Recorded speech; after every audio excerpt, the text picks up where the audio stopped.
La minute du pro, l'éclairage sur l'immobilier local.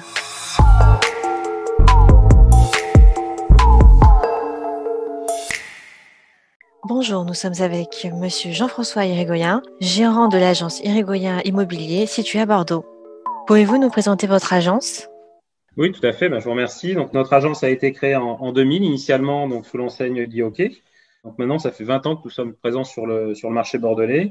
Et donc, chose nouvelle, depuis décembre, en fait, nous portons notre propre marque. Donc, c'est Irigoyen Immobilier. Donc, seule l'enseigne a changé. L'équipe d'experts reste la même. Notre agence est organisée en 3 pôles. La transaction, qui est dirigée par Sophie Gaillard, la partie location, qui est gérée par Alexandra Castaner, et donc la partie administration de biens et gérance locative, qui est plus mon domaine. Donc, notre équipe à taille humaine, chaque client a un interlocuteur unique en fonction de son besoin, ce qui nous permet une grande réactivité. Chose importante à dire, c'est que nous sommes des facilitateurs de vie, en fait. On met notre expertise au service des projets de nos clients et nous sommes présents à chaque étape pour simplifier les démarches et rendre plus facile la vie des clients. Et dans quel secteur géographique êtes-vous amené à intervenir ? Secteurs géographiques différents en fonction de la transaction ou de la location. Donc, sur la transaction, on intervient essentiellement sur Bordeaux. Donc, chaque commercial de l'agence est en charge d'un secteur géographique qu'il connaît, d'un quartier donc qu'il connaît parfaitement, à savoir le centre historique, par exemple Saint-Genès, Nansouty, Palais de Justice, Mounera, etc., jardin public. En matière de location, le périmètre est un petit peu plus large, donc en termes de location et d'administration de biens, puisqu'il nous arrive d'intervenir également sur les communes limitrophes telles que Talence, Bègles, Le Bouscat, Villeneuve-d'Ornon. Pouvez-vous nous faire un petit état des lieux du marché immobilier de votre secteur ? On a la chance d'intervenir sur un marché qui est vraiment dynamique et qui est particulièrement demandé. Et qui plus est, le confinement du printemps dernier, en fait, a vraiment dopé la demande.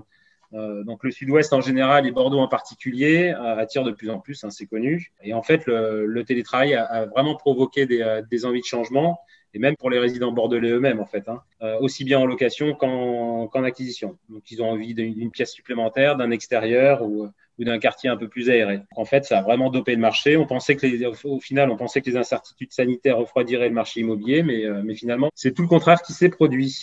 On intervient maintenant sur un marché de plaisir, de bien vivre, alors que jusqu'à présent, on intervenait plutôt sur du besoin, tel que les mutations uniquement, succession ou séparation. Dernière chose aussi, à dire, c'est que les incertitudes sanitaires ont remis aussi au but du jour l'investissement immobilier, puisque la pierre est vraiment une valeur refuge, à ce jour.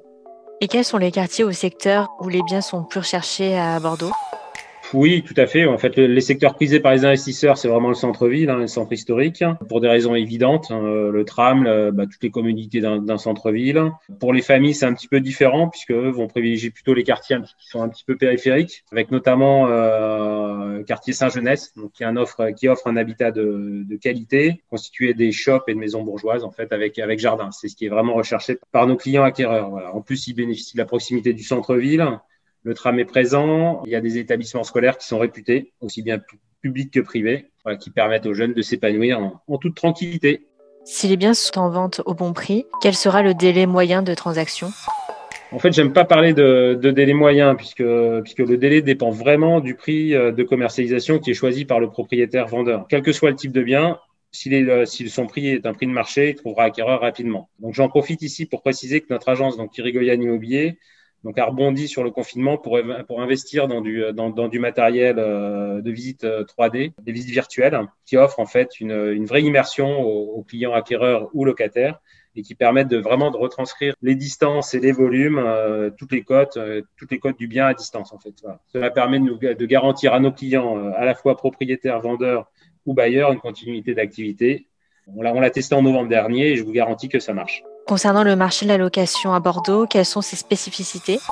Le marché de la location, comme le marché de la transaction, il est actif. Bordeaux, c'est la ville étudiante de référence, donc dans le Sud-Ouest et en Nouvelle-Aquitaine. Beaucoup d'étudiants étrangers, beaucoup d'écoles, beaucoup de formations. Et là, les visites virtuelles dont je parlais à l'instant sont particulièrement appréciées en fait des candidats à la location. En plus de la visite virtuelle, on a également investi dans du matériel, donc qui permet de garantir en fait toute la chaîne de location dématérialisée. C'est-à-dire ça va de la visite, sélection des candidats, donc les dossiers de candidature, tout ce qui est beau, état des lieux, même les signatures, tout ça est dématérialisé de manière électronique et même à distance. Voilà, donc ça permet vraiment de garantir une continuité d'activité, même en cas de confinement strict. Enfin, quel conseil donneriez-vous à une personne ayant pour projet d'acheter, de vendre ou d'investir dans votre secteur?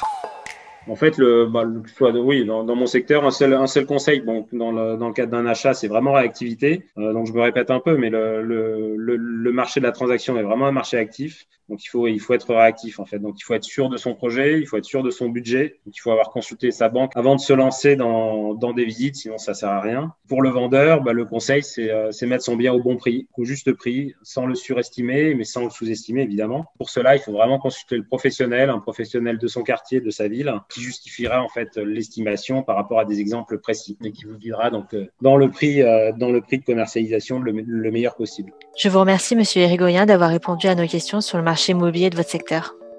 C'était la Minute du Pro par Logikimo.